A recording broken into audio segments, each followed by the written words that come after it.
For many of us, the word home includes not just our family home, but also our hometown. True enough for the TV renovation stars Martha Teichner has been watching. We're Aaron and Ben Napier. We live in a beautiful small town in Mississippi. Our town has seen hard times, but we're committed to changing that one house at a time. So began Episode 1, Season 1 of Hometown on HGTV. 5 years later, Aaron and Ben are HGTV superstars. Laurel, Mississippi, population 18,000 or so, like so many other small towns, had been hollowed out.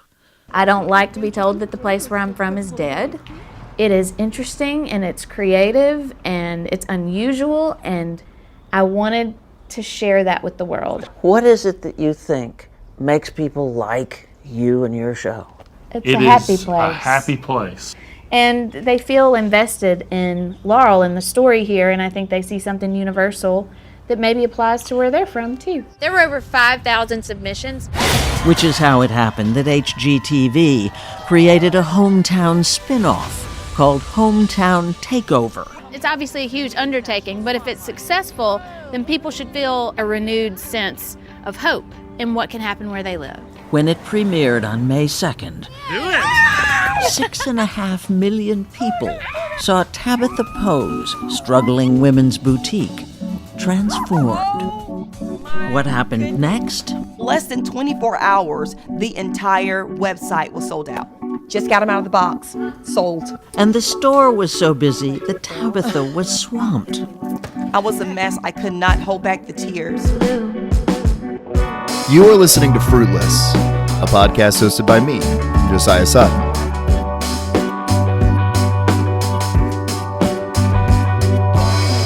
This is episode 22, The Hometown Curse, featuring Brian Alford of The Worst of All Possible Worlds.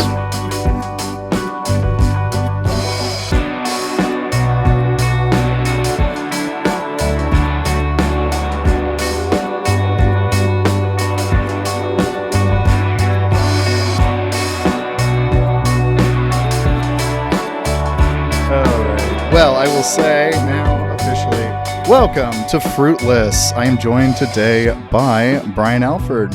Hey, Yeah. aka the worst of all possible Brians. The worst of all possible Brians. Yes, I'm working on my journey through inviting each individual member of the worst of all possible. So AJ, we're coming for you next. Yeah, I'm the hardest one to get actually. So really, so okay. Yeah, AJ will be pretty simple. Yeah, I'm so bad at like realizing that my notification number has gone up on whatever app that someone messages me on. You know, that's kind of funny because I think I did my worst possible pitch toward anyone was toward you, like that I've done for a guest in a while.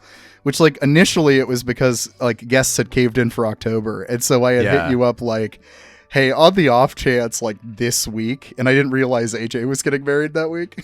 Oh, yeah. AJ was getting married that week. I was closing the show that I'd been doing for the 14 months at that point, the longest I've ever run in a show. That same weekend, it was just like everything was happening. I was like, this probably won't work. And I think I said, I'll get back to you in November. And then I did not get back to you in November. I didn't get back to you either. And then I was back in a situation where I'm like, I can't figure out anybody for December. And I'm like, that's right. We have a rain check with Brian. There we go. And then I think I saw your DM like 3 days after you sent it. Oh, man. man. Like, hey, sorry. Talking about worst possible, like, yeah, like bad being bad at inviting you on. Like, again, worst pitch the second time because I said, hey, I don't have a topic picked out, though. Or I don't have anything specific. Yeah, and I remember sitting there looking and I was like, I know that there's something that's like on my mind. It's probably because I'm going to go home for Christmas. And I was thinking about this show that my parents are absolutely obsessed with. And for the most part, it's like the shows that my parents really like are shows that I like too. Like every evening, if I'm at home with them, it's like we'll watch Jeopardy and Antiques Roadshow. And those are entirely my shit. My mom also really likes Perry Mason, which I'm not as into, but you know, whatever. And my dad likes car auctions, which I'm not into. But if he's watching reruns of Star Trek, we're in great shape. But then somehow this show just like emerged And it just turns out that they just loved watching this one HGTV show about these two extremely Christian people, right? They are Christian all the way down to their haircuts. And it's just like, you don't even have to know that like this guy was a youth pastor to like feel that he was a youth pastor. Mm-hmm. Yeah, well, it actually was like confusing because the show never really seems to mention, at least on the episodes like I'd watched. And so like I was confused. I was kind of like, well, did you mean he was a pastor's kid or whatever? And then you confirmed by like after you were digging, you're like, no, yeah. I was surprised to find out that they were Methodist. I was expecting something that was going to be more right wing, I guess. But like, yeah, I guess both of his parents were pastors. And then he was a youth pastor, and he was pastoring before they got this show made. And you sometimes will see his brother on the show, and they, he talks. I think he went. They don't say it in like the CV on the bios, but he does mention going to Mississippi Bible College at some point. So he must have done seminary study as well. Oh, okay. So like it's a big part of it. They do one episode where there's like the church family, and they renovate their home, and they give them a dining room setup that involves a pew. They're like, they're like cut it and made it like an L bench. It was good. Okay, we're in disagreement. Okay. I thought it was it was okay. I didn't think it was like amazing. Let me back myself up. I don't know. I thought that was just really tacky. It seems like a weird way to sit around a dinner table where you kind of have to tuck yourself into the corner like that. Yeah, that's true. It's not my house. It could be like a booth at a restaurant. That was how I was thinking. That would have been fun.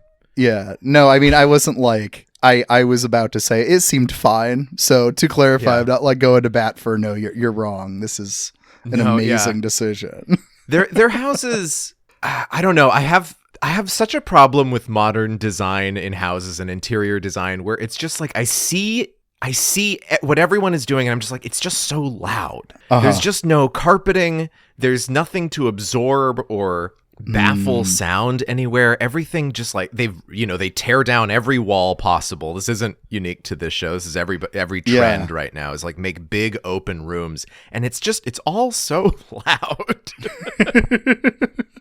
It's like there's no privacy anymore. You can hear someone chewing across the house. Oh yeah.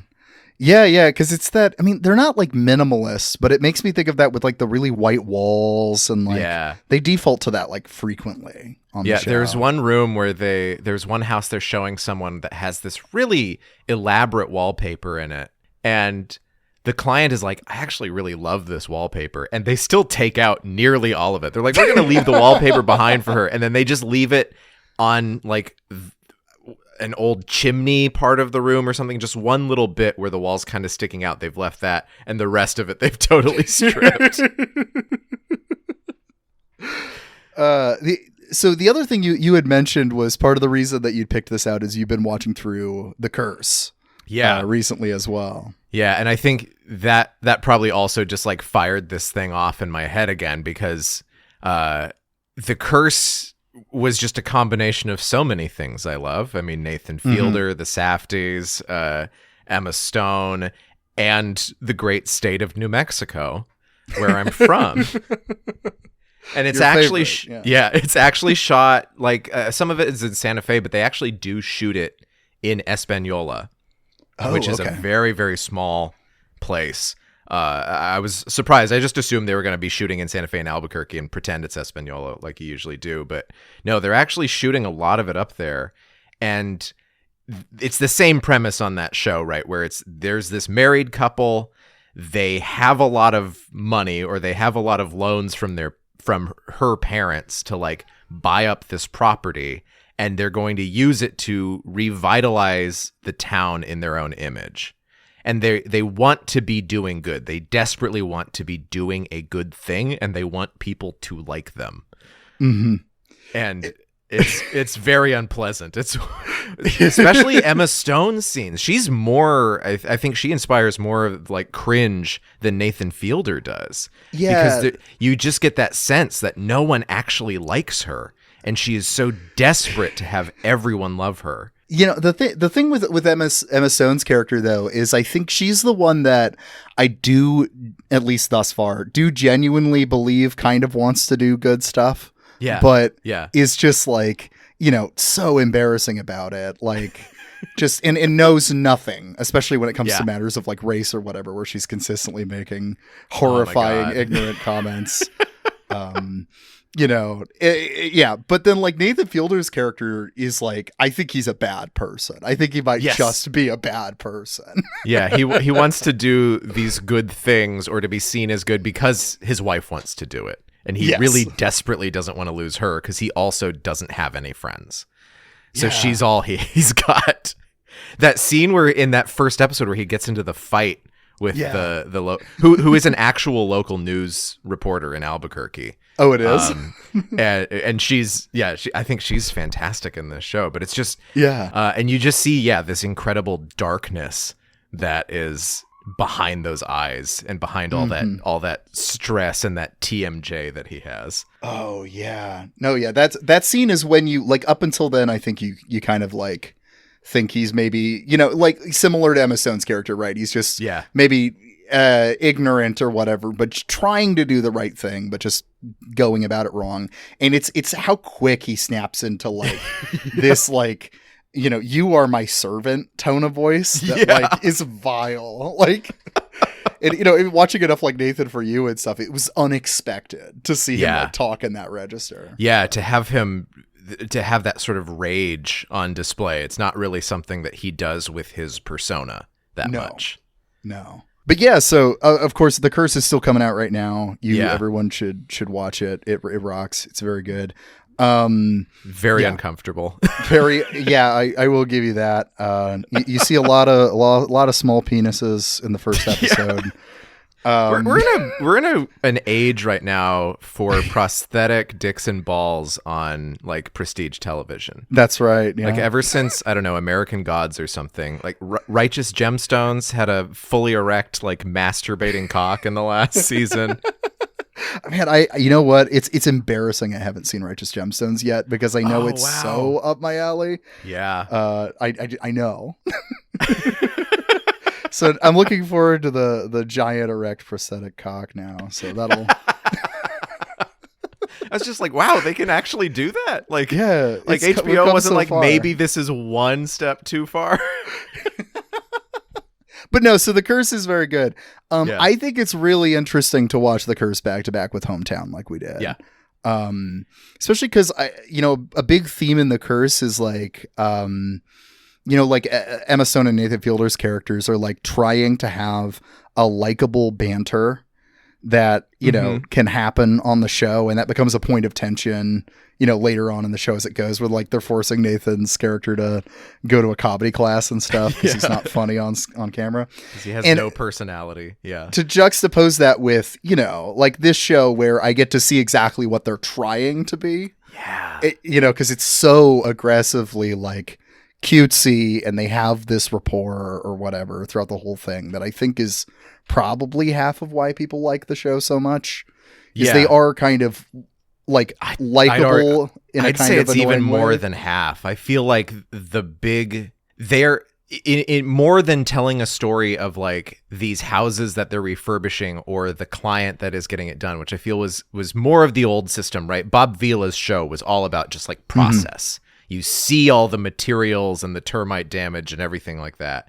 And here it is about this couple that loves each other so much. So much. And they want to let you know everything about their personal lives.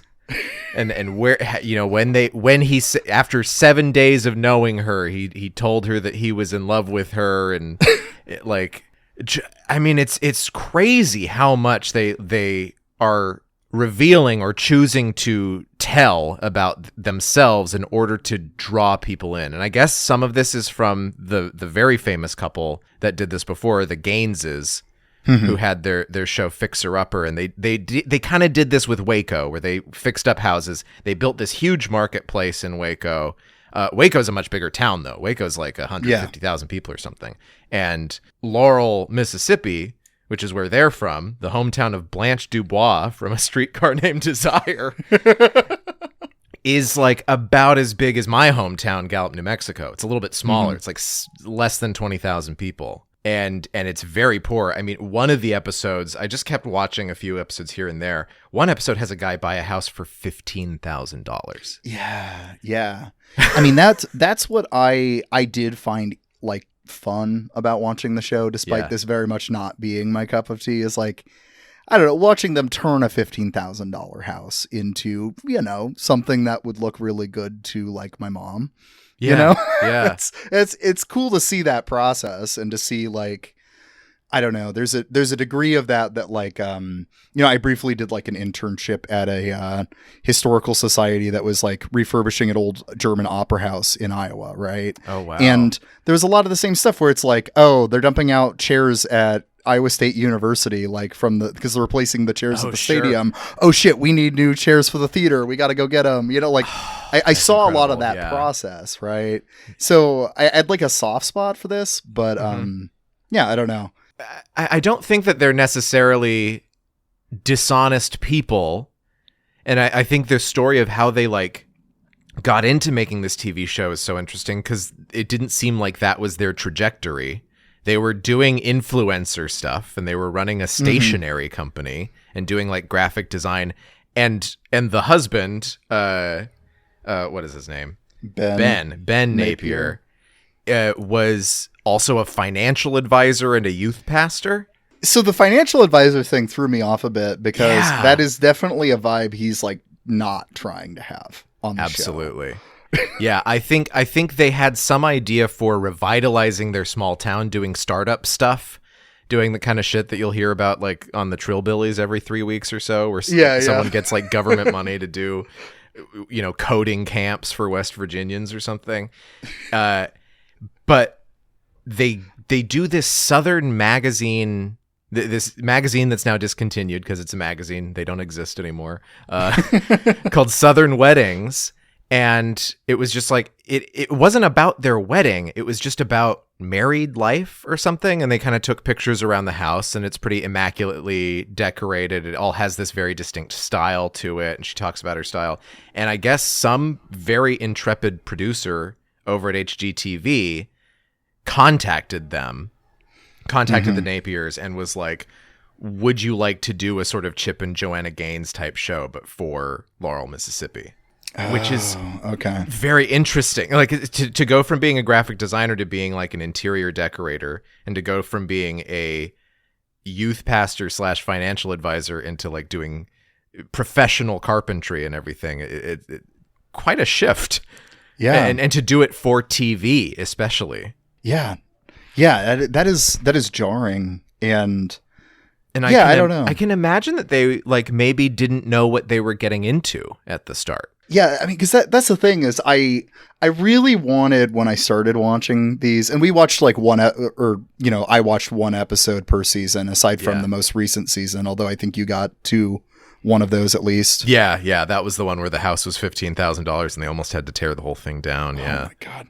But yeah, like I wanted so bad going into this to like just be like, oh, these guys, they're scum. I was hoping I'd be able to like have like a fun time dunking on them. And I just didn't really find, like, I think they might be fine people. There's some sketchy stuff. And obviously they're making a lot of money that like, I think that fucks you up eventually.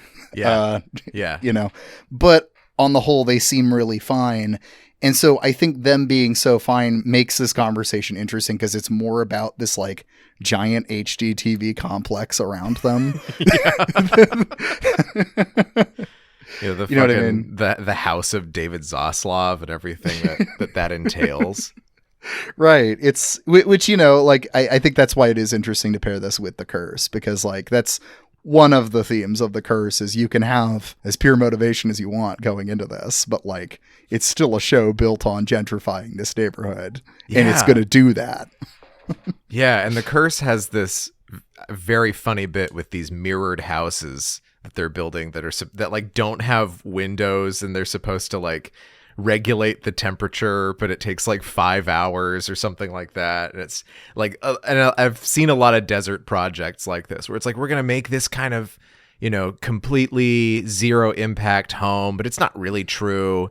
Yeah. It's like, no, there actually is like a huge impact that this has. Also, it's probably just going to cook all of the plant and animal life around it because it's reflecting the sunlight onto them. Oh yeah, because all the birds that keep hitting it throughout the show is very funny. But like, no, this seems like there is a sincere thing underneath it. But you start to see these trends as you're watching it, and it's a lot of, it's not entirely white, but there's a lot of white people, and all of the people that they have these business relationships with. And you see that all the way from the pilot, where it's like, okay, we're going to go over to my buddy who has this shop, and they're going to get this thing for us. This is where we get our lumber. This is where we get our curtains. This is where, et cetera, et cetera, et cetera. This is someone who does like custom monograms or whatever. And it's also all white people. And I was thinking, like, a town in Mississippi where the houses are this cheap, this does not seem like a town that has that many white people in it. And sure enough, it is a 2/3 black town. Yeah. So yeah. You linked to, there was a Reddit thread of somebody who had pointed this out, and then people getting mad at them. So mad. And like, that was the thing, is until you had linked that Reddit thread, being with them in the Midwest, like that's the case. There's a lot of small towns, kind of like what the impression of hometown is in this, of like, it is just literally 99.9% white. And obviously there is historical racist reasons for that, but it's like, if you were filming in this town, there's nothing you could really do to prevent that. Right. Yeah. But then like learning it's like it was a 60% black population in the town in Laurel. It's like, okay, now it seems like somebody is making a choice not to include these people in this story. You start to see the kinds of people that are buying these houses. And if you've ever read about like other kinds of home improvement shows, or like Love It or List It or something like that, a lot of times it's like the choice of the house has already been made. They don't really have anything to do with it. Like sometimes they're not the people moving in. The curse plays off of this in the most recent episode. And so I was like trying to dig a little bit and see, like, are these people sincere? Are these just like people that they're getting while they're refurbishing houses that maybe the Napiers themselves are buying up? And for the most part, it does look like these are the real people. They do this weird thing at the beginning of the show where they go house hunting, but it's like the Napiers are not real estate agents. They're just interior decorators. They do they do all the work on it, but it's like they're not selling you the house. But sometimes they'll just do this little choice thing. But I'm sure that part is like that person has already bought whatever they're buying. And once they start working on the house, I think all of that is pretty much real. I think you miss most of the work because like these people are split between so many different businesses and now so many different spin-off TV shows that you're kind of missing the actual crew that is doing most of the work. But I think what these clients are primarily is it's often like friends of the Napiers. It's people who lived around the area who are moving back decades later. And it's a lot of people who are buying like a second house or possibly even buying a house to rent, right? Like they're not going to be living there. They're going to be renting that to somebody, which is why you're seeing them fully furnished and everything, right? Because why would someone move to a house that is their only house and it's already full of all of these things that the Napiers have put in it? It's like, where did their own possessions go? That's a good point. Yeah. I mean, I had wondered the same thing of like what the move-in process actually would look like for some of these. Yeah. And it's like, oh, they're probably because there isn't a move-in process. Yeah. For a lot of them. Well, there was one article that we read. I think I put it in the document at least. That was just like, what is the process on behalf of a client? And it's not exactly a revealing article, except in a couple of places. And they talked to this woman from Indiana who is moving down there, who talks about how pleasant it was and how she had to fill out like she had to like write an essay about why I would be a good fit for the TV show. And, because they want to have personalities, they want to have people who are going to be able to talk about stuff and be enthusiastic about things. So you have to screen a little bit. Yeah. It was less than I thought. I thought there would probably be like screen tests and auditions, which it didn't sound like. No. But there are repeat takes of everything. You're walking through these houses. You're walking through a house that you didn't want in the first place, but you're going to pretend that you want it and then see how much you hate it. And it's Mississippi, and I'm sure it's like miserable most of the time that you're shooting. I am absolutely a creature of the desert. I can't stand humidity at all. I don't know why I live in New York, but But because I think in that article she talked about like they had this scene where they kept having to do retakes with like going up into looking at the shitty attic that was like, awful, and she was like, I don't want to go up to the attic anymore and like pretend to be. Yeah, I'm just imagining like Shelley Duvall having to go up all those stairs for The Shining. Oh my god. And yeah. And that article ends, I think, with the most telling thing, which is that woman from Indiana has not moved into that house yet. Yeah. And it's like it's been 4 year. or 5 months. Yeah. And more time had passed, and like she was living in it part-time. There are a few of these houses, because the Napiers also have this website that's all about all the downtown businesses that they have some degree of investment in as an actual financial investment. And there is a tab on that website that's just about like where to stay when you go here. And of course, some of these houses are listed on Airbnb as part-time rentals. Oh my God. Apparently this is a bigger problem with the Gaineses. They have a lot of those houses in Waco up on like Verbo, and they're very, very expensive. But like these people are, some of these clients, and it's just a handful of them, but I would imagine more are doing long-term rental, are pulling in like $125 a night for what they're renting out on Airbnb, which is a lot of money. And it's certainly a lot of money compared to like the actual home values in this tiny little Mississippi town. Yeah. And I've seen a couple of the houses get resold, and most people right now, at least, I mean, this brand is still building, but most of these people are not making the bank when they sell these houses again. They're getting back essentially what they put into it with the budget for renovation and everything. Sure. Yeah. And maybe another like 50,000 on top of it. That I think kind of frames it a little bit because so like, I mean, I guess it's obvious. It's a very obvious point to be like, oh, reality TV, it's not as real as it seems. But, I think there's a degree that like, yeah, I mean, this is getting faked to some extent or another. Like a lot of these houses are just, they're not actually building the community of this town like they are framing it as. But yeah, they're really invested in the mythos of a small town, like what a small town represents or whatever. And that's part of why the businesses are so important throughout it is, because that's the idealized idea of what a small town is, well, your buddy who works at, this all the different businesses, and you work with this buddy, and then they can get you this stuff or whatever. Like it's an idea that it's like this big community, but I mean, like I've lived in small towns. That's not really been my experience. Maybe I wasn't plugged in enough. I don't know, but like, yeah, I've definitely known people growing up, a lot of people who would like come to Gallup from Michigan or Iowa and become like teachers for a couple of years. And then they'd be like, well, this small town, like we're just on the cusp of making it something new. And then they'll start like a magazine or build a bookstore downtown or something. And then, just the usual fact of the matter. And it's like, no, this place is just extremely poor. You can't just like make an up and coming town. Like the reason this town existed was because of, for a long time, it was the only stop on the railroad for a long time. Then it, it had coal, it had bricks, it had uranium, and we're not mining or making any of those anymore. And so the main source of income for a place like Gallup is through hospitality and retail. And about 80% of the revenue in that town comes from the reservation. Comes from people coming in when they get their paychecks to go to Walmart and the mall and buy stuff and take it home. And that's not a startup culture. That's not a place where you're going to be able to like sell artisanal cookies and root beer floats. That's a place where you can make a lot of money selling McDonald's. Mm-hmm.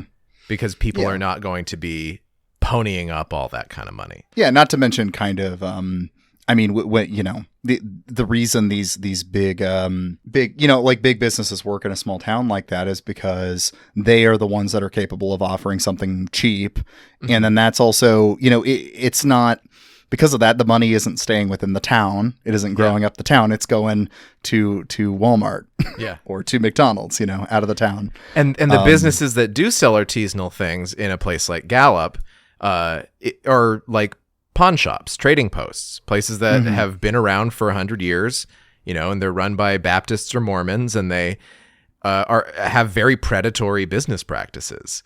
They offer loans that shouldn't be legal to offer, where you have like 100% interest on them and shit like that. Mm-hmm. And a place like Laurel, it sounds like one of the advantages that the Napiers have to sort of building their historic district and their downtown in this particular image is that the highway basically connects directly to the historic district and bypasses the rest of the town. Okay.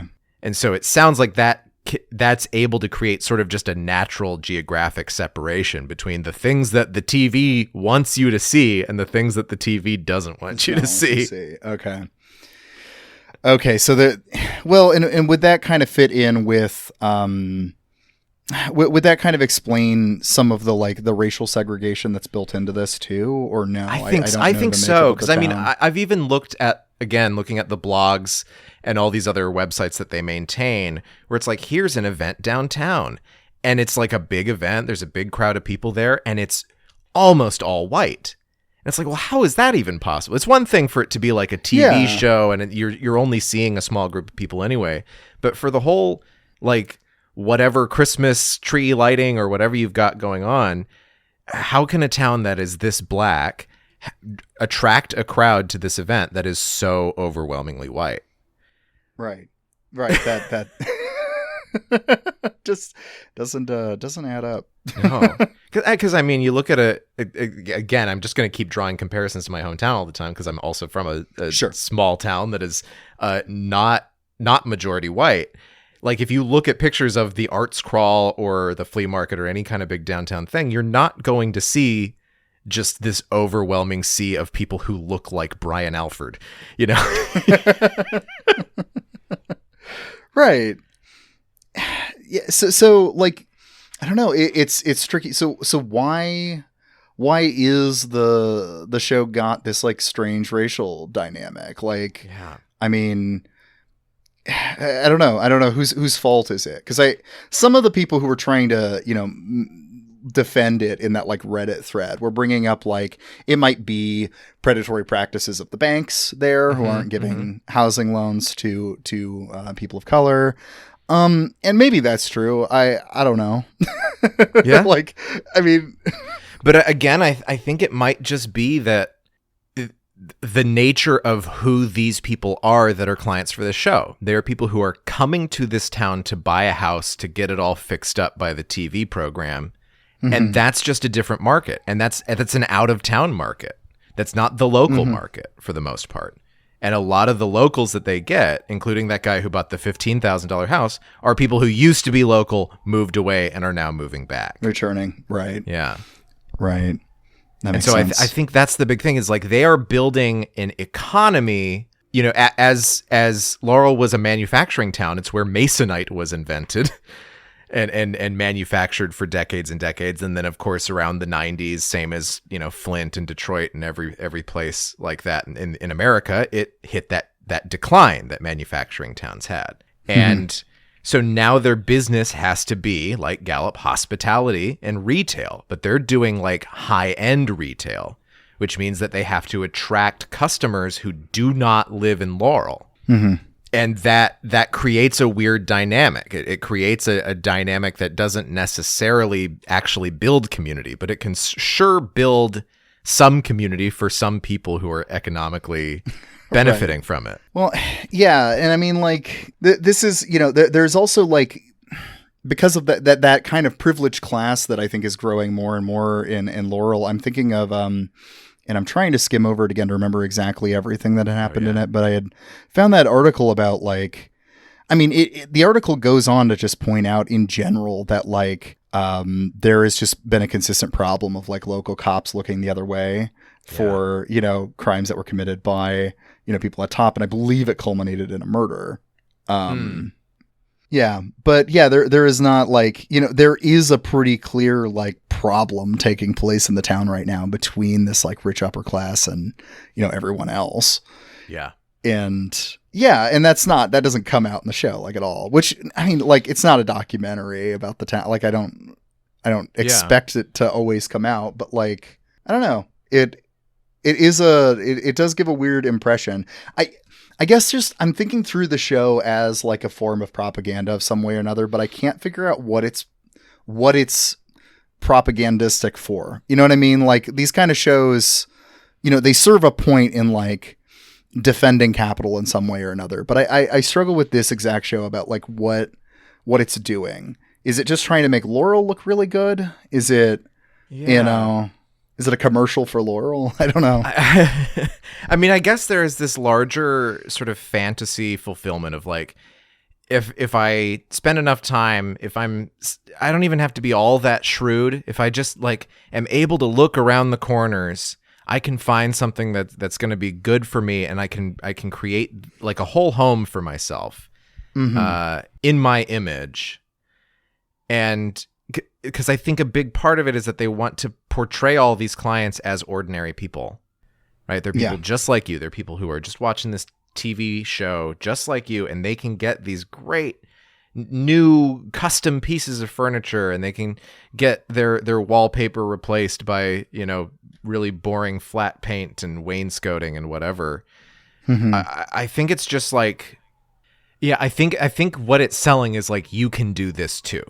And I think that's a big, I talked about Antiques Roadshow earlier, where it's like, Antiques Roadshow is like, oh yeah, you might just have something in your closet, or there might be something at the yard sale down the street, and you're going to be able to make a lot of money off of it. At some point. It turns out it's worth $1 million, and it was from the 16th century or something. And like that's what's always so fun about that show is you're watching it, and you're like, well, that could be me, right? Like you're watching the little guy succeed at the very least, even if you're not putting yourself into it. You're seeing like a Cinderella story, and then like if you really pay attention to something like Antiques Roadshow, and you hear these people talking about where they are, they're all like wasps.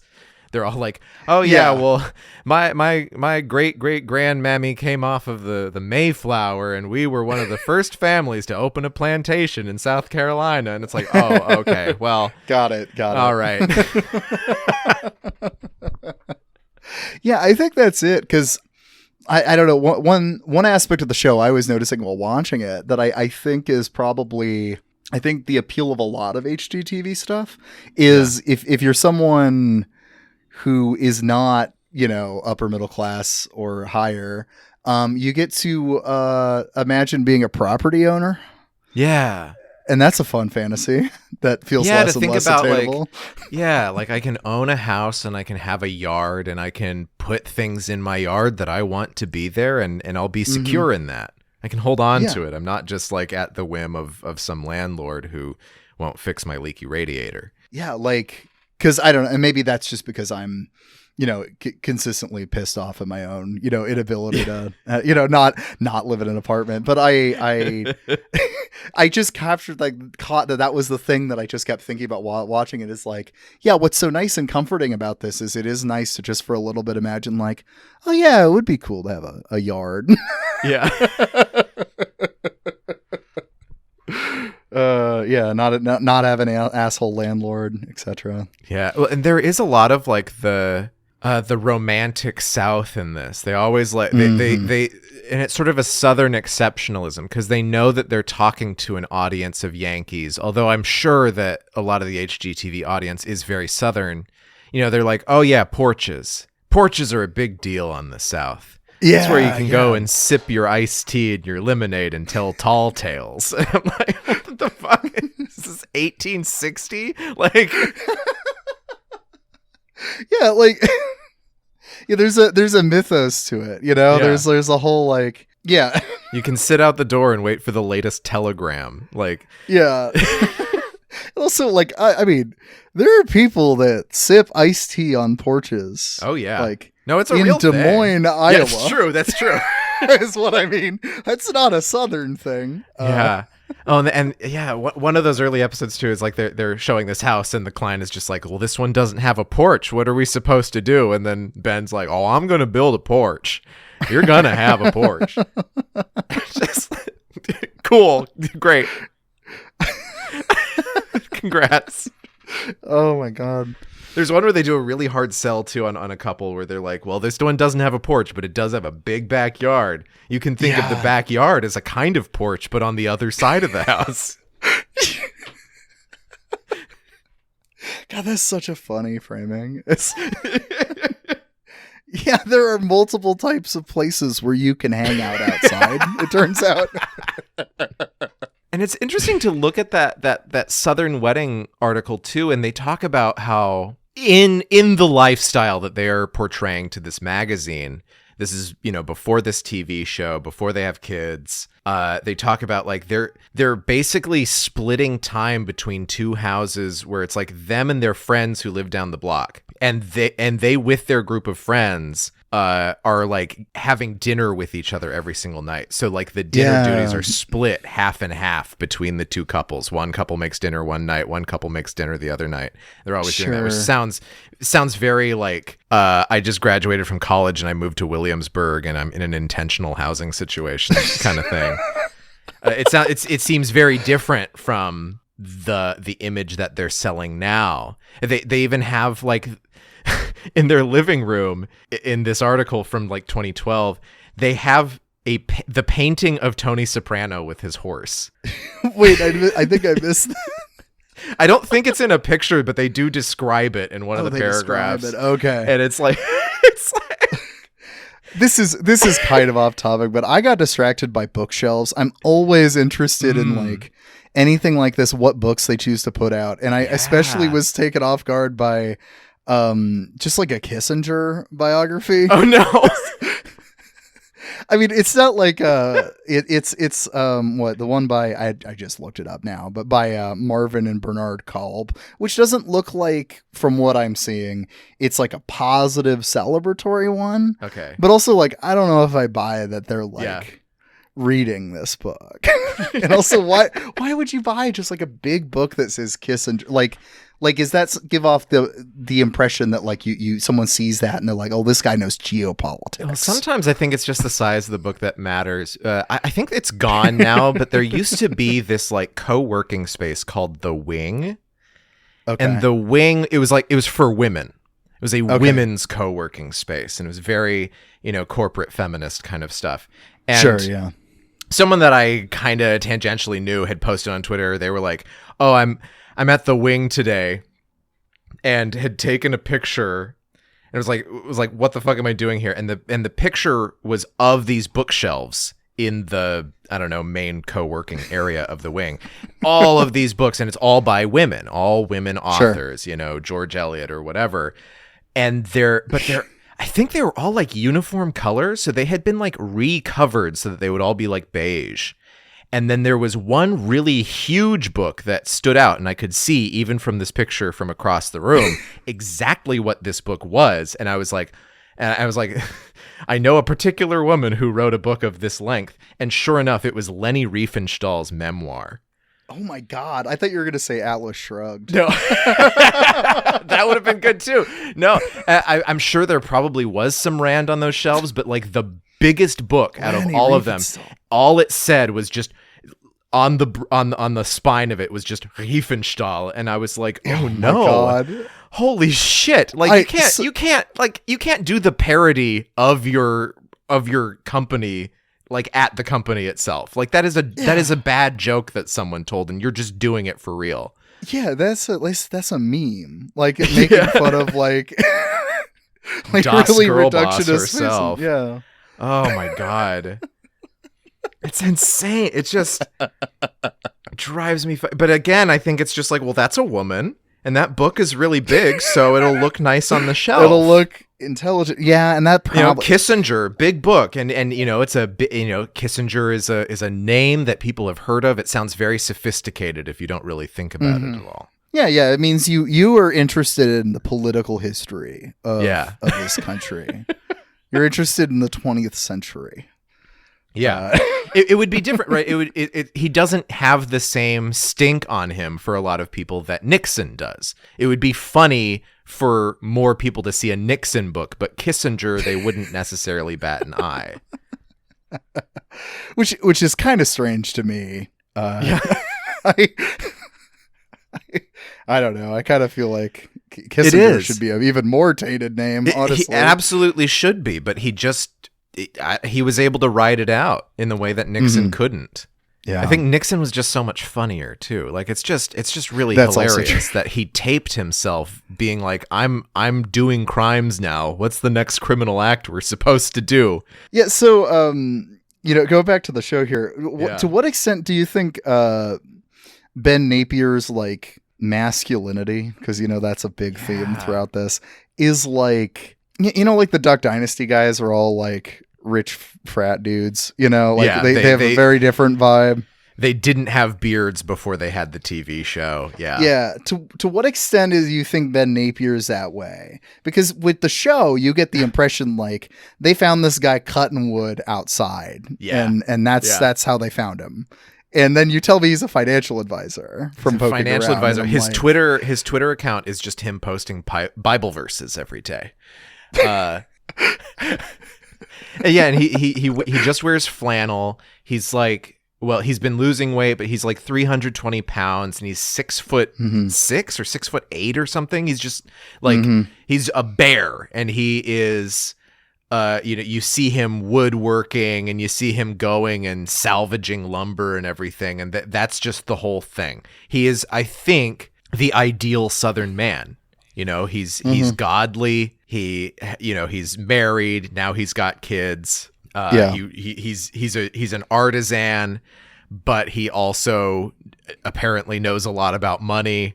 He's a shrewd investor. Like, this guy is a Renaissance man for the 21st century American South. Apparently so. And he's never going to be any more formal than a button-up flannel and jeans. Right. Even though his hair in like later seasons looks more hipstery. It does look a little bit that. Yeah. Yeah, you can see a little bit of it, but like, it's still evangelical coded. You know what Absolutely. I mean? Like, it doesn't leave that, because then it just feels like, okay, now we're starting to be at like, we've gone from, down the street First Baptist or whatever, like, as the church, to like one that has a name just like Grace or Hope. And it's in a cool font. Like, that's kind of where we've changed. I was looking up stuff about the churches in the area. I think there is one that's just called Agape. Yeah. That sounds right. We have a crisis pregnancy center here named that too. So. Oh God, that's a terrible name for a pregnancy center.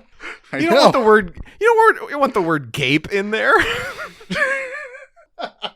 Ours was called Hands of Hope until it went under because of all the embezzlement. Oh man, I don't know if there's been any major scandals outside of just the thing that they do. Yeah. But yeah, no embezzlement yet, although I wouldn't be entirely surprised. When they had uncovered it at the Crisis Pregnancy Center in Gallup, it had been going on for decades. So yeah, it's just like a matter. All you just need is one reporter to like start opening up some documents. Start poking around. Yeah. It seems like the only people that really have like a thing with Agape has been like, like local DSA groups or whatever, but not like the main media here. From what what I've seen anyway. I might be wrong about that, but no, like Ben Napier's though, like his masculinity is like a thing that gets focused on in the show frequently. It's not like obnoxious, like it doesn't feel manosphere or anything. Yeah, he's actually very non-threatening. He's kind of, and they play a lot off of his sort of softness and like how Yeah. all the guys like to prank each other whenever they're in a barn or whatever by pretending that there's a snake or a spider or a rat or something. Yeah. And they all get spooked, and that's kind of the joke. He's like, oh yeah, no one screamed, and then it cuts to him screaming. Yeah. Yeah, so it's a point of like, you know, poking a little bit at it, and he always says like, "Oh, we're manly, we're doing manly stuff." Yeah. You know, he always says that kind of stuff. But like, yeah, it's softened, so it isn't. I don't know, but it's still really central to his image. So I don't know. Well, I he don't know has what the to make of bona it. fides. He's able to do the woodworking. You can see him doing the hard work of ripping up walls or taking down bricks or, you know, tearing things up and building things. So I think he's able to get away with it and still come across as like a classically masculine role model without necessarily going full like oath keeper. Right. Right. Like it's not even like, you know, like if I knew, you know, I know people with this level of, it's not a bad thing to be this person, Yeah. but I think it's also, it is fitting into like this broader, I don't know, like idea of what a small town is supposed to be. And you know, there's you know, the women do this and the men do this, and Yeah, and they emphasize when they're doing interior decoration, there always has to be a masculine feature in each room, inherently believing that the rest of the room is not masculine. yeah, right? like So as by long- definition. Of, So as long as yeah. you have one like non-threatening thing, you know, like a deer hide or something in the living room. Yeah, that's like, cause yeah, that's where it comes up the most, is them like calling aspects of the room of the house manly or whatever. Like actually the picture of that bookshelf I was talking about with Kissinger on it, when I had clicked it to load up the picture, I had seen that the name of it was the name of the file when I had clicked it was like the manly bookshelf.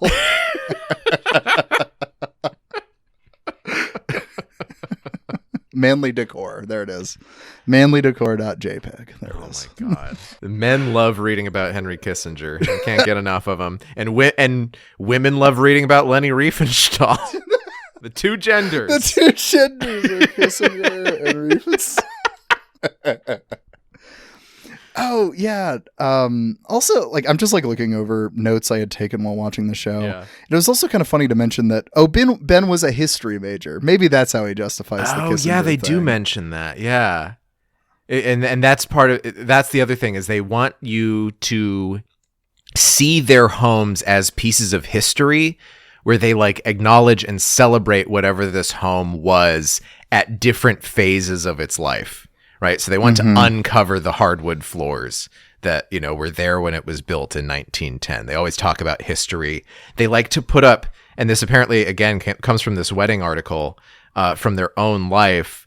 They like to like contact their clients' families and get like pictures of their great grandparents and blow them up and frame them and put them on the wall. So it's also like that person's history in addition to the history of the house. Yeah. Which, yeah, I mean, again, like with a lot of these, it's like I don't really necessarily have a criticism of it, but Yeah. it's more like altogether it starts feeling like you'd kind of mentioned at the beginning. It just, something feels off about the Yeah. show, but I can't place it. Well, they 'Cause that's probably good. I'd say that's Yeah. like the history stuff. I'd say that's probably the most ethical way you could go about like a renovation like that. yeah. Maybe. I don't think But- these are evil people for sure. No. But it is kind of funny to talk about like the history of a small town in Mississippi.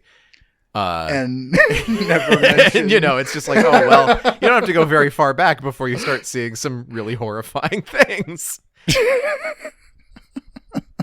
Well, and there's this article in the Mississippi Free Press by Jonathan Odell who talks about like he was born in Laurel in 1951, and he kind of goes through the history as he understands it, and he comes back to the town and goes to the new revitalized downtown district and jumps on a little like diesel powered trolley that's driving around, and he talks to the tour guide who's doing the tour, and they pass by like a memorial marker for someone who got lynched. They pass by this huge Confederate monument that's on the courthouse lawn, and it doesn't get mentioned. It's like, oh, look over at the other side of the street. Here's this burger place, you know.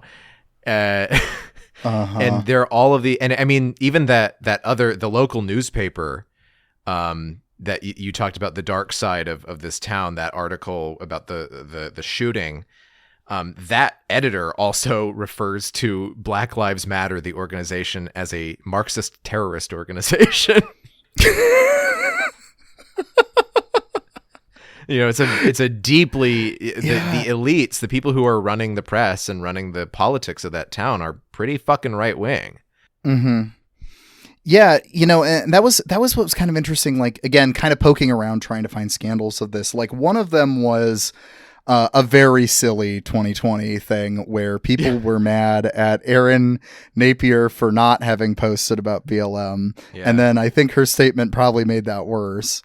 Her statement, because she raises a lot of like things that are true, how social media trivializes things, and posting a black square is just kind of stupid. And it was funny to see her talk about the black square specifically, and like thinking about Juliana Margulies the other week saying, "I posted a black square in 2020. Why are all these black people behaving like this because they, think Palestinians are human or whatever?" And so it's like, it's a true thing, but she, and I mean, it's certainly like, I'm not much of a poster myself, especially these days, where it's like, well, I don't want to say something pithy or quippy because I don't want to trivialize, for instance, like what's happening in Gaza right now. Like, I don't want to say something that draws attention to me. So I guess like, I'm going to try to just retweet things or something like that. But like, you have this huge platform, and you have built this brand, as the Napiers have, of public engagement, right? They are not just building businesses or fixing houses. They are fixing their town. They are creating a new Laurel to rise from the ashes of the old Laurel. And they are posting just Bible verses and, pictures of some store that's nearby, because they believe more in the project of rebuilding through investment, of rebuilding in a way that emphasizes business and emphasizes cleanliness and emphasizes very easy to advertise things that then also makes you money. Because and that is something that people believe very sincerely. They don't just believe it because they make money off of it. They see that this is how America operates, and they're going to work within that system to make things better in that way. Yeah. And like it's not even necessarily like, that they just want to be,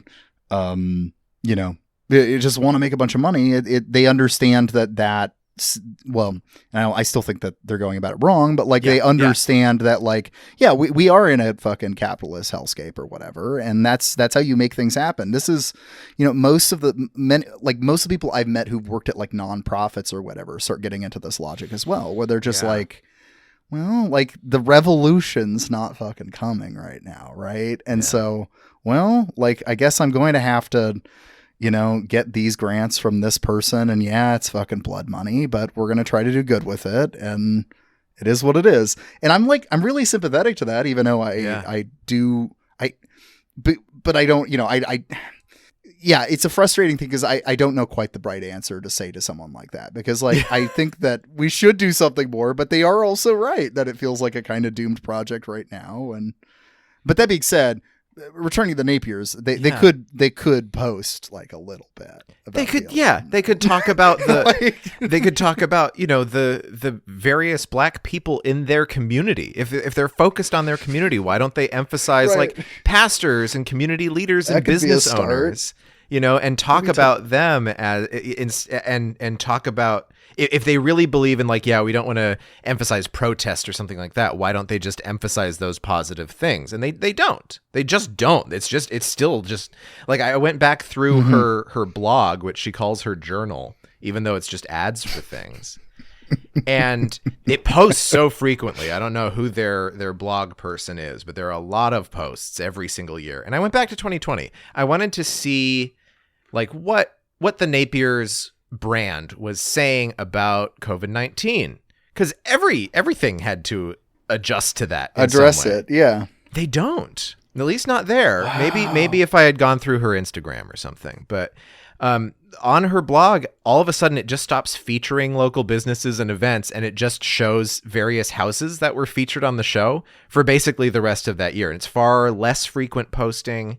And then once production picks back up, then they start sort of doing their regular thing again. They filmed an entire season through 2020. And you can't tell. I mean, we watched an episode each season. You couldn't tell which one was the 2020 season. Yeah. And they said, yeah, well, everyone working, if they were off camera, they were wearing masks. And that was about it. I'm sure Mississippi, there wasn't a whole lot that they had to sidestep in order to do that. But, I get a real sense from them. Maybe this is a way of thinking of it, is that I get a sense that they are living in very political times.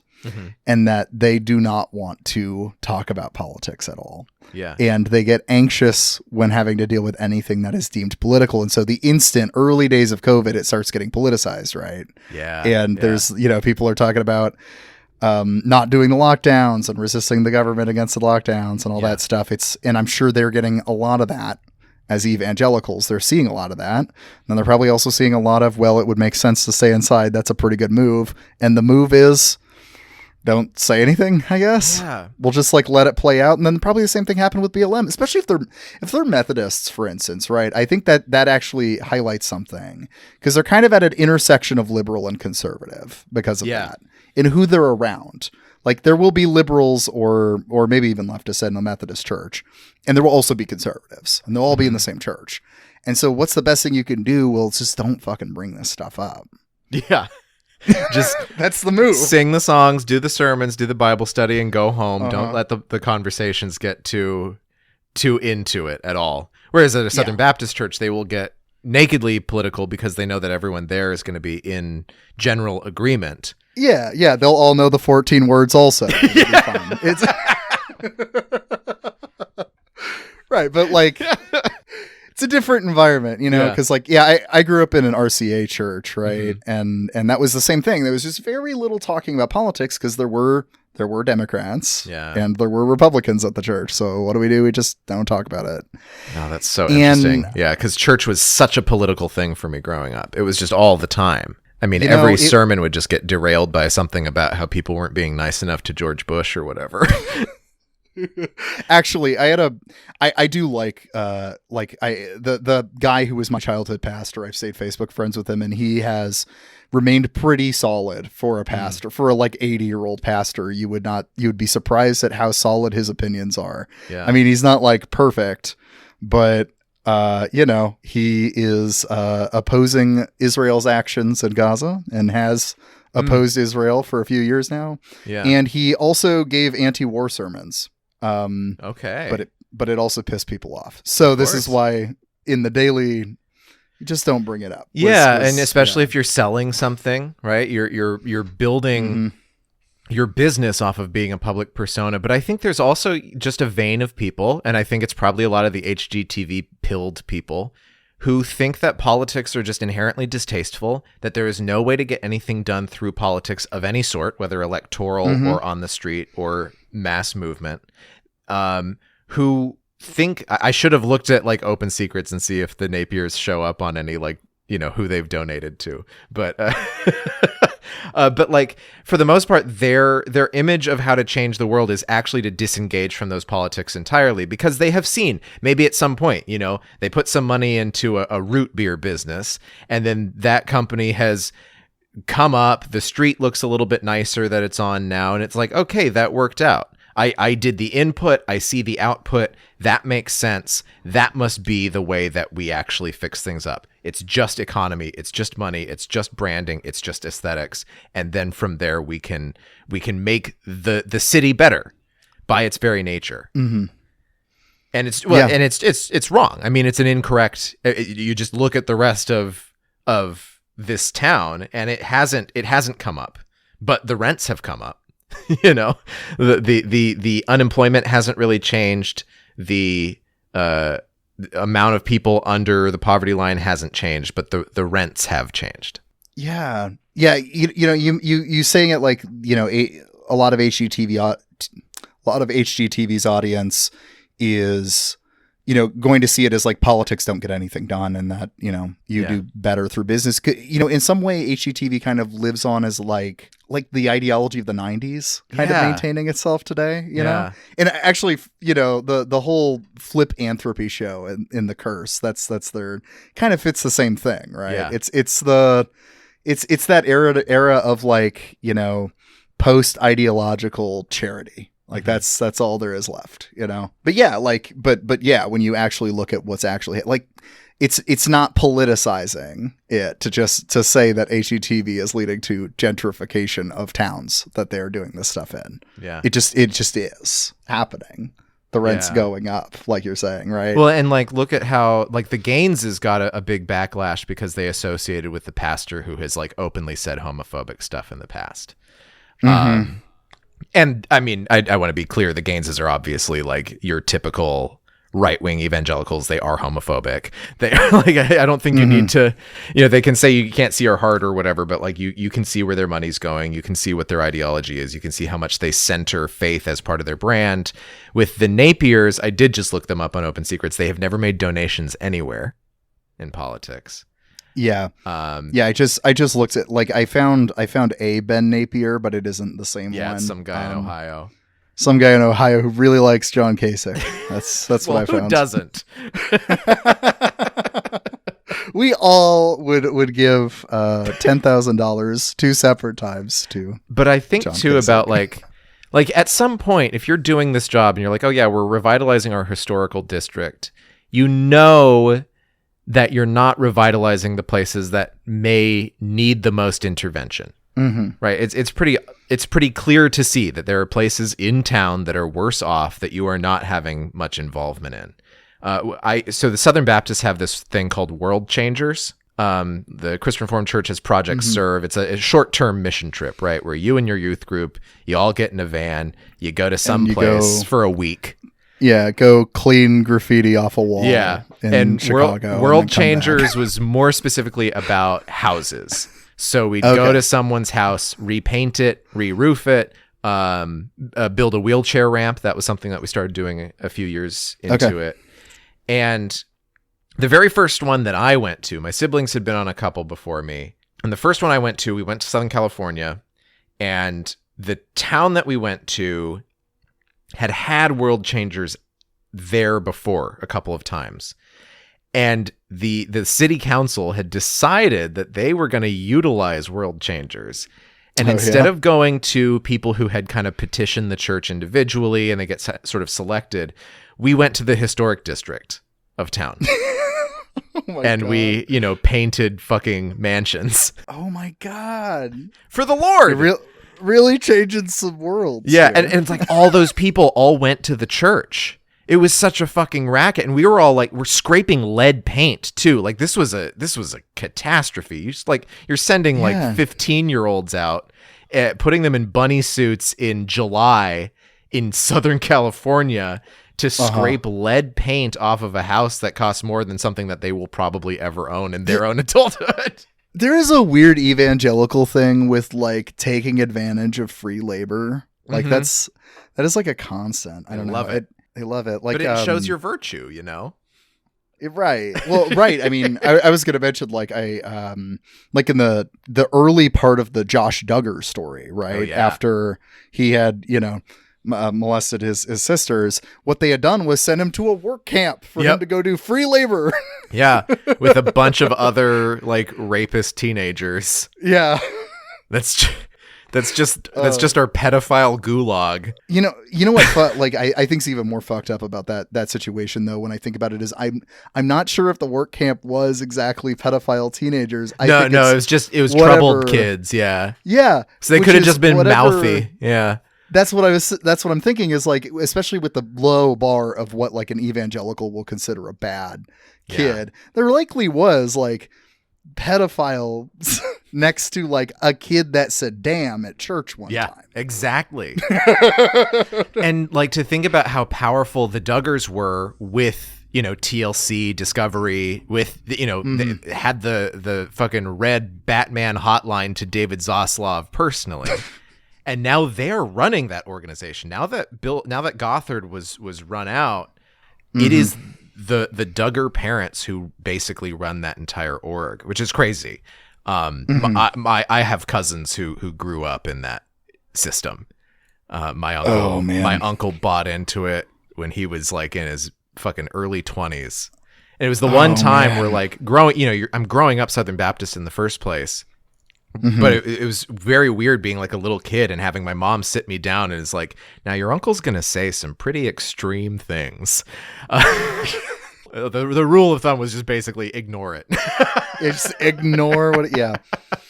Well, I had that because like I was like homeschooled and evangelical, but I was so lucky that my parents thought the quiverful shit was weird. Yeah. And they thought it was really weird. And so like I would run into those kinds of families at like homeschool conventions that my parents dragged me to, but like they would be like the weird ones in the jean skirts walking by,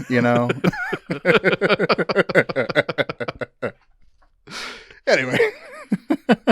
Okay, so I don't want to we watched one episode from each season. I wouldn't want to like go through the episodes like play by play because I don't know what point there would be to that. Yeah. But maybe you want to talk about the pilot because I think that is where they're trying to frame what the show is. And boy, they go in really hard. I mean, you can tell that they really know what they want this show to be in the pilot. the amount of American flags in like the first 10 seconds. Just in the background, and there's so many flags. I kept like looking to see if there were any Confederate flags anywhere, but they're all safely out of frame. But no POWMIA flags either. So these people do not care about the troops. That's right. That's right. Although there's like a brief thing of him like talking to a cop briefly. Like there's a lot of these just like you could tell they're just getting inserted to quickly like.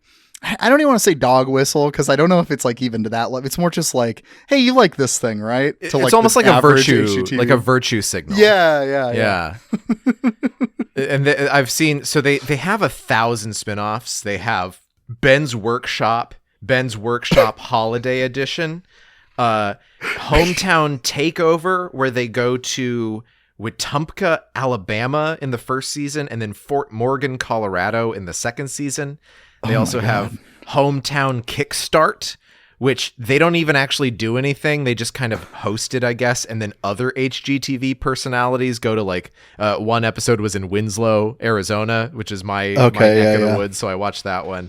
They've had Christmas specials, Christmas in Laurel. And they also had a special called Takeover, as in the Alabama one. Where Are They Now? And this brand is huge. It's enormous now. And so many of these episodes across all of the different things are like they bring in a celebrity, a country music star or whatever, but there's also a lot of cops. There's like local Colorado cop, needs a new basement or something. I love that, and like the kind of conservative psyche, just a cop is like a celebrity. Yeah. Like any cop is just kind of.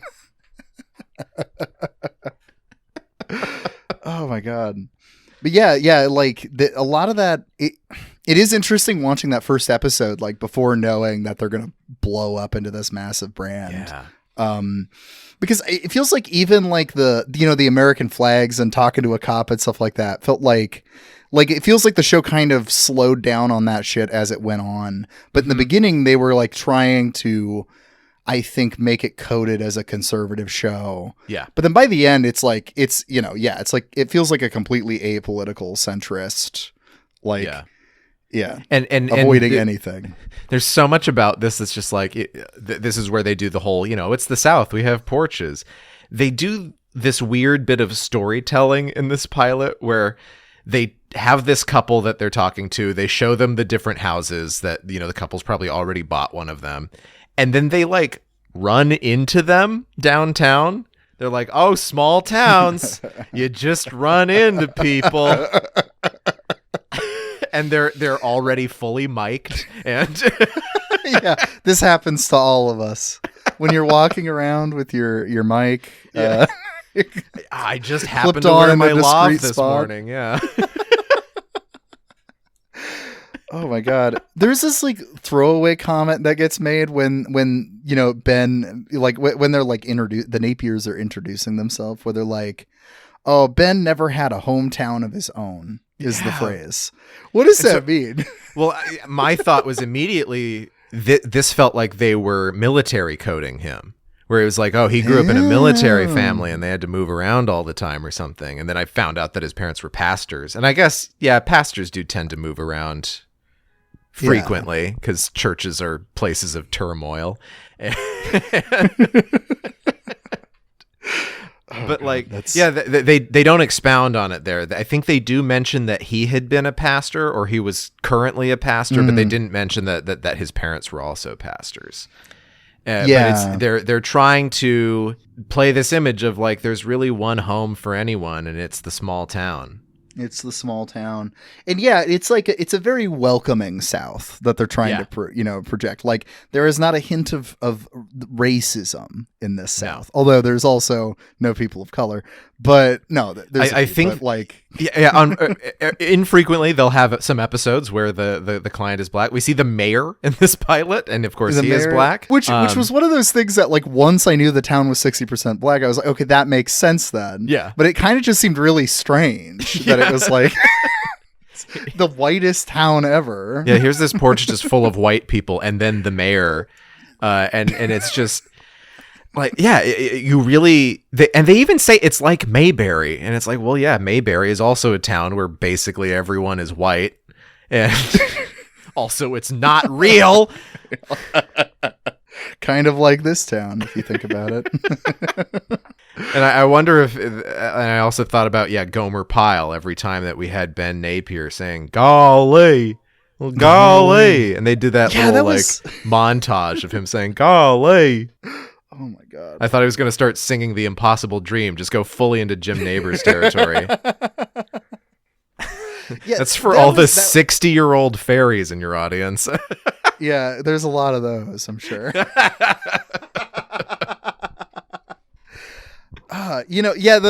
golly thing though, it is funny, like there is so much oh my gosh, oh my golly, golly. Like so much of that, which like fine, I don't like it's fine. But they make it a thing. It's very weird that they like make it a thing that he says gosh and golly a lot. Yeah, and I couldn't, because I'm not from the South, I couldn't decide whether that was Southern coded or evangelical coded, because I do know a lot of Southern people who do say a lot of golly and gosh. Yeah. But I also, when I think of using those phrases like very frequently and never hearing somebody saying, oh my God, or anything a little harsher than that, usually evangelical. Yeah. Like, at least I was that way for a long time. Absolutely. Yeah, absolutely. As a teenager. I did not swear until like just got really mad at Mario Party 4 one day, and then I was just like, you know what? It's time. Gotta let it fly. The swear word. Nintendo GameCube made me a swearer. Well, that was funny. Like I went to a Christian school and everyone had a foul mouth, and I remember going to Christian college and talking to another student. He's like, so you went to public school, right? Like just from the way you talk. It's like, no, I guess just some demographic differences between our Christian schools.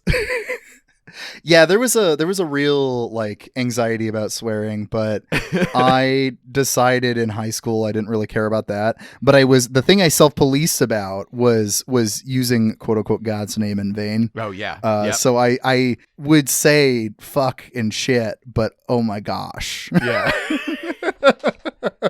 For a very long time. Gosh darn it. Gosh damn it, Oh, he says something. He says something really weird that kept coming up. I didn't write it down. It was like gall dang or something like that. It was like something that he probably just says as a full swear word most of the time, but then censors it on TV. But it was interesting even to see the clients when they're walking in and getting that first shot reaction.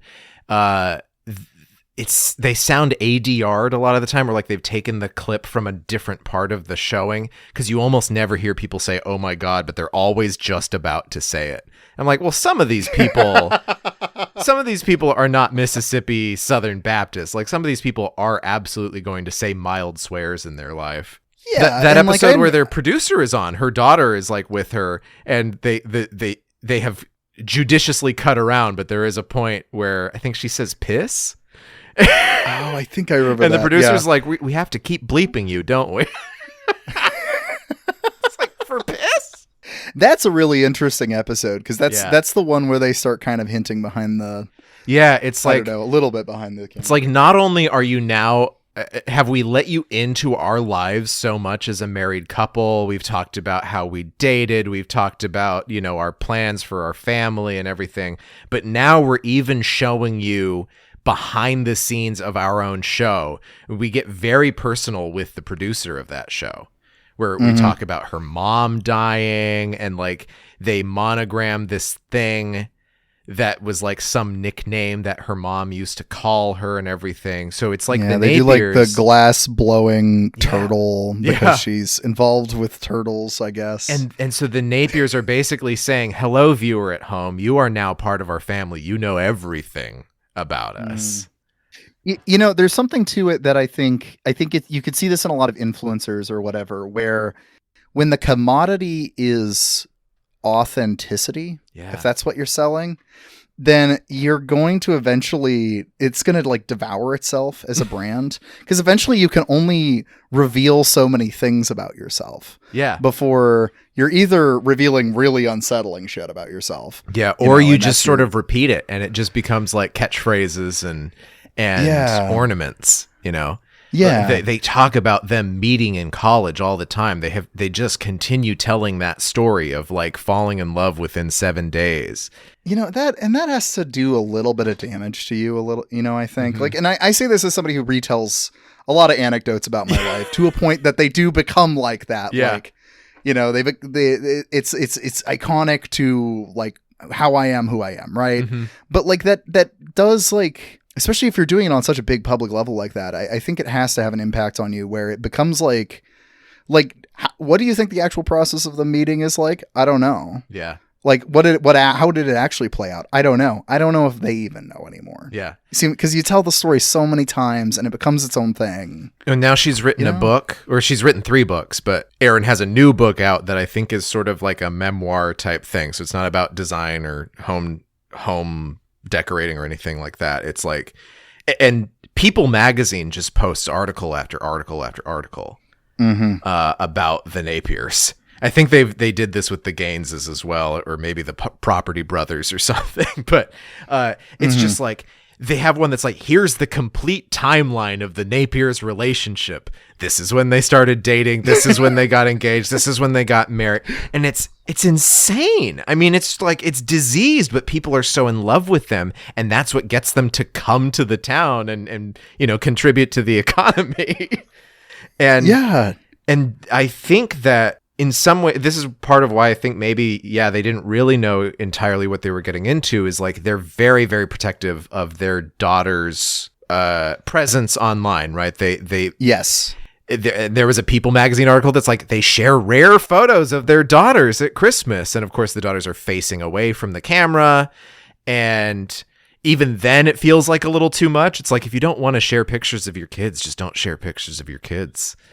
Don't incorporate them into the brand. But they've even gone so far as to start a nonprofit organization to keep kids off of social media, where they're like trying to like gather other families to like make a pledge and keep their children from having smartphones or social media accounts until they're adults. Yeah, that's really fascinating, because we've been talking about how apolitical they are, but I guess that's their one thing. Yeah. Like, one of their one things, because like when I like was just looking through like attempts at finding a scandal, what one of them was just people were saying, oh, they might be really controlling to their kids because of the social media thing, which like maybe that's not enough for me to like cancel them. Me neither. And especially like, they are so public I totally understand. A lot of celebrities' kids don't have social media accounts. There was like something with like Sofia Coppola's child or something like that. Or remember making a TikTok and everyone became obsessed. And it's like, well, yeah, that's why this girl is not allowed to have this. Like, people are gonna go insane going after some celebrity's child. And there was apparently some sort of stalking incident that happened. It's really hard to parse. Aaron made like a social media post, but it was like obviously very it's raw. A little strange. Yeah, it was not filtered through their social media person who like made it easy to read. Like there are weird quotations in it, and it's like, who is she quoting here? But it basically sounds like some guy just ended up in that town and was squatting in a house. Maybe. Yeah. It was because it was a guy who I think she had claimed had bought a house, but he might have been squatting, I don't know, and had no belongings in the house except for a single suitcase and a stormtrooper outfit that he was wearing. Yeah, like Star Wars stormtrooper, not like German stormtrooper. No, not like Nazi. Not like Lenny Riefenstahl. And he was like walking around the town saying he was here to protect the women of Laurel, which this is fucked up. And I feel bad that I can catch myself starting to laugh whenever I describe it, because it is very fucked up. There's just something so absurd about it also. Yeah, it's like that. But this is the kind of shit that happens when you have a public life. So I totally understand them not wanting to have a social media presence. Yeah, and to be like, no, my child is just not going to be able to have this stuff. And you know what? I kind of agree. Like, I mean, I've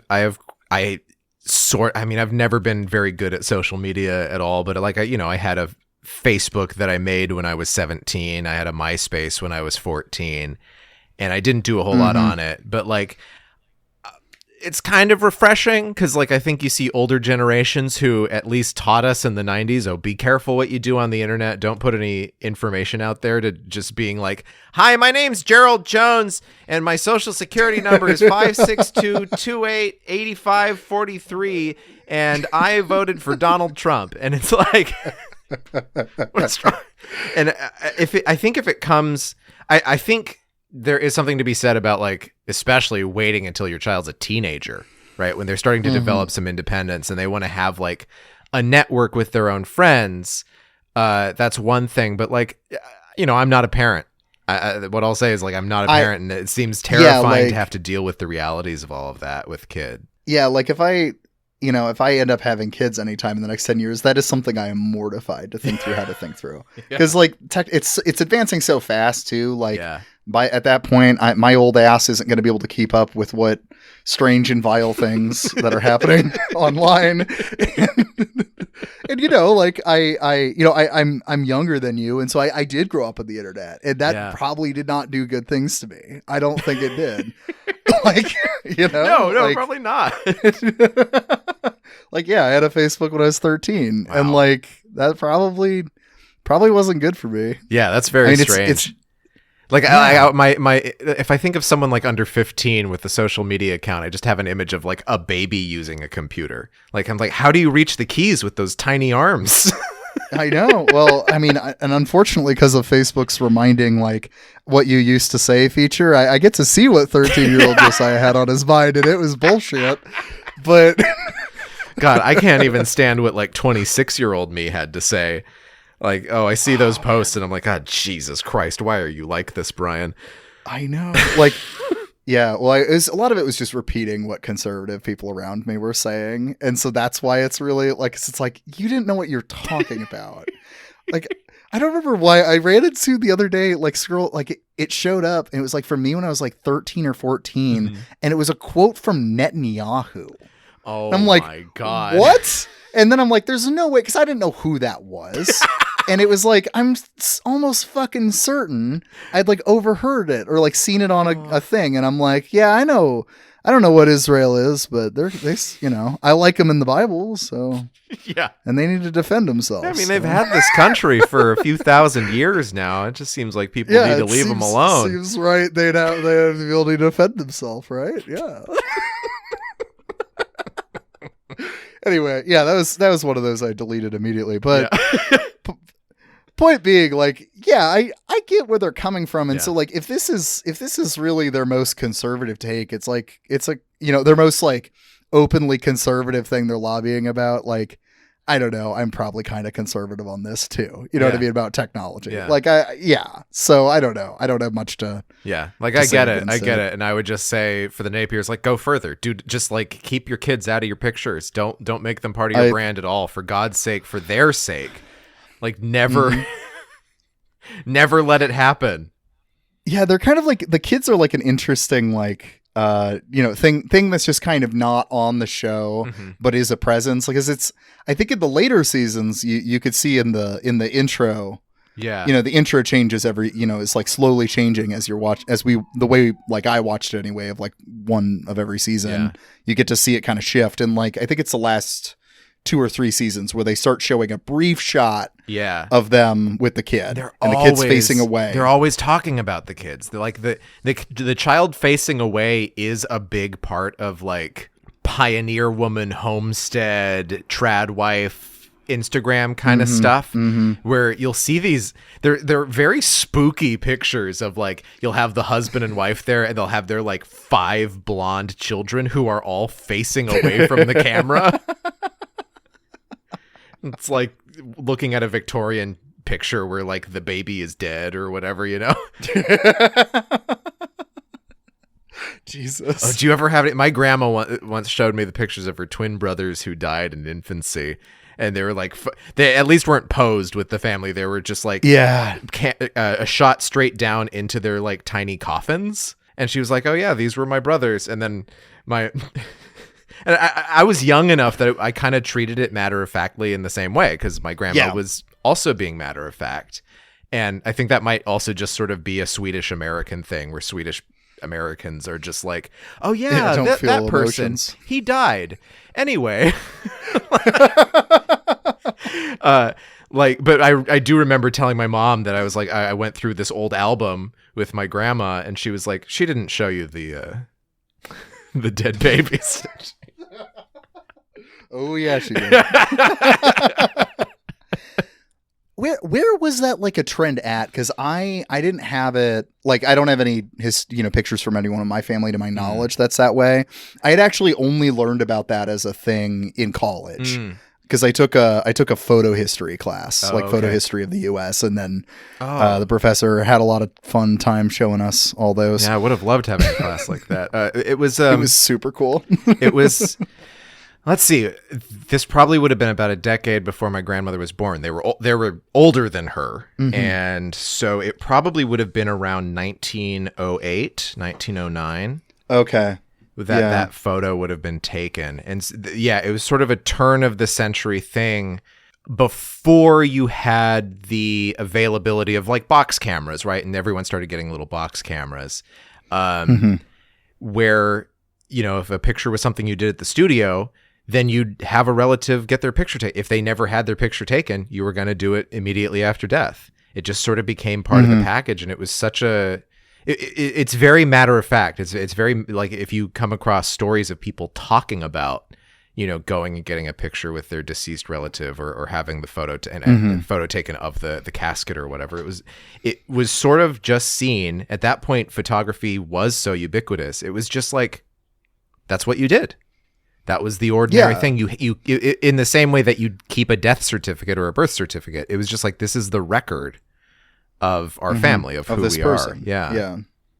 Yeah. It makes total sense. I guess what I meant was more like, do you know if it was like a Southern thing, or? Oh yeah, that's a good question too. Like more regional, because they were in Missouri. So okay, it might have been more prevalent in Missouri, Kentucky, Tennessee, kind of that area, where it's sort of the South, but like not necessarily the Confederate South.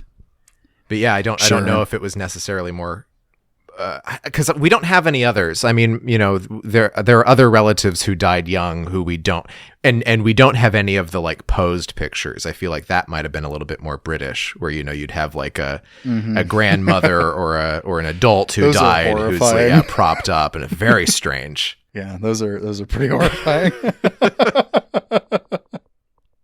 Saw a few of those. Yeah, I guess what is our final takeaway at Hometown? Because I was hoping I'd have a when going into this, I'm like, oh, we're gonna have this strong stance on like gentrification and how fucked up this thing is. Yeah. But like, I don't really have that. I have a lot of like half thoughts, Yeah. I don't know if I have a very clear, thesis thing that draws it all together. It's just like it's this interesting thing that has become, I'm so shocked by how big it is, by how obsessed People magazine is with them. And, every time they post about weight loss or their new book or whatever. And then when you see places like that Reddit community, how people are so attached to like the branding has worked. They really are defined by this marriage. And I would just say like reality TV is the way that it's done, because it's so sloppy in certain ways, it actually makes it very easy to hide the things that it's hiding so that you don't even realize that that's what they're doing. Yeah, because you feel like you're already seeing through the cracks. Yeah. Because it showed you the camera crew at one point. And someone said something and you heard someone off screen being like, no, that was wrong, do it again. Or just the fact it's handheld and kind of flowing around. And it's all just kind of designed to be flat. There are no peaks and valleys in a reality TV show about home improvement. It's just like the same tone every single minute. And you are then just sort of immunized against thinking about it critically and thinking about what are we not seeing in a way that can be very, very dangerous, I think. Because then you can buy this line. You can buy this line that like, these are not only good people, but this is actually the model. This is the way that we can fix America. And it's not. Well, yeah, and it also is something where I think you put yourself into it while you're watching it a bit in like I'd said, earlier, like, oh, I imagining myself being a property owner or whatever. It really has a depoliticizing effect on even like you or whatever, because it just gets you thinking about, oh, these are really nice people and I'm not really going to question why there's no people of color on the show, and they seem nice, and this house, oh wow, they took that shack and they made it real pretty, and I don't have to think about housing, which is totally not a political thing at all. And I mean, to be fair, generally thinking about housing is very complicated. Like there are a lot of issues where people like, oh, it's complicated. And then it's like, no, it's really not. It's with housing. I'm like, man, there's a lot going on there. This is really, there's so many layers to everything, and everyone's yelling at each other online, but I really don't even understand the arguments that they're articulating. Fully. Yeah, they're having an argument, and I'm Googling, what is a YIMBY again?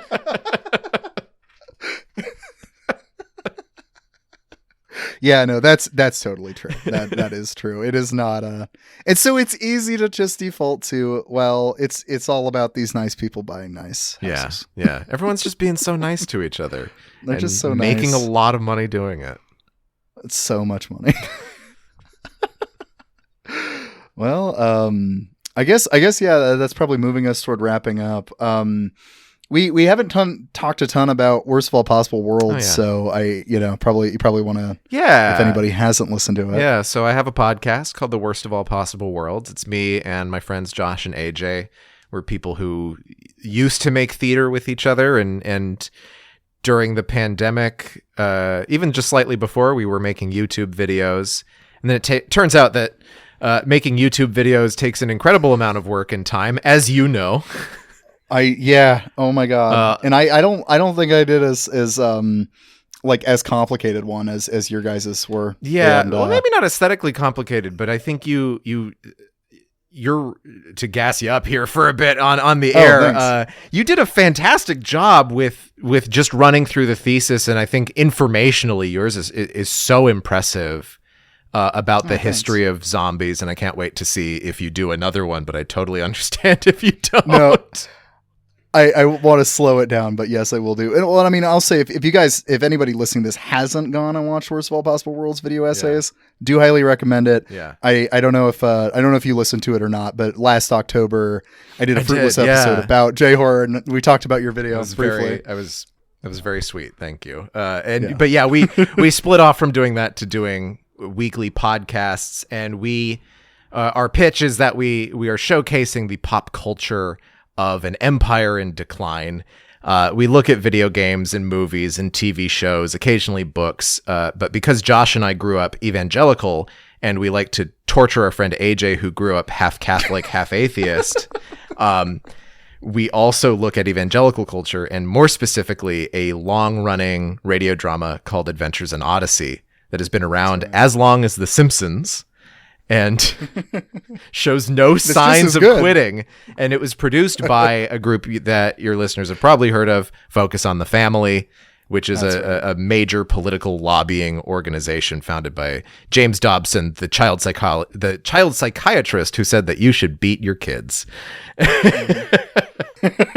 And there are a lot of people who listen to us despite the Adventures in Odyssey episodes. We try to put out a number of high quality, long podcast episodes so that the occasional week that you get an Adventures in Odyssey that you don't want to listen to, you can just skip it and wait until the week after.